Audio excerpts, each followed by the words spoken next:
U nás v Business Lease je vrátenie vozidla jednoduché a pohodlné.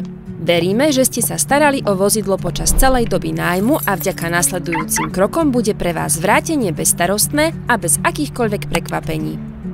Na jeho vrátenie sa začnite pripravovať približne 2 až 3 mesiace pred plánovaným termínom vrátenia vozidla. Nezabudnite si vždy pred vrátením prečítať manuál pre vrátenie vozidla a v prípade akýchkoľvek nejasností neváhajte kontaktovať svojho obchodného zástupcu z Business Lease. V tejto súvislosti by sme vám radi odporúčili: skontrolujte svoje vozidlo pred vrátením. Môžete to spraviť sami podľa nášho manuálu alebo si rezervujte termín na predobhliadku u nášho zmluvného partnera prostredníctvom online kalendára.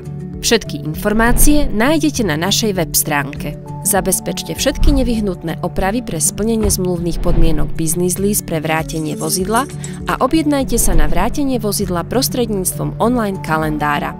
V plánovaný deň vrátenia vozidla nám ho oficiálne odovzdáte. Od tejto chvíle sa starostlivosti o proces vrátenia ujíma tím spoločnosti Business Lease alebo naša partnerská spoločnosť. Nezabudnite na niektoré kľúčové momenty. V dohodnutom termíne vrátenia vozidla vykonáme jeho kontrolu. V prípade nadmerného poškodenia vozidla vám v priebehu najbližších dní od vrátenia vozidla zašleme vyčíslenie nákladov za nadmerné opotrebenie. Faktúru za uvedené náklady vám doručíme najneskôr do 1 mesiaca. O týždeň vám doručíme dotazník spokojnosti s vašou skúsenosťou s našimi službami. Vaša spätná väzba nám poskytuje cenné informácie, ktoré nám pomáhajú udržiavať vysokú úroveň kvality služieb. A to je všetko.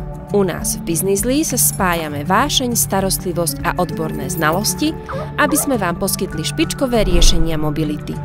Ďakujeme, že ste si vybrali práve nás.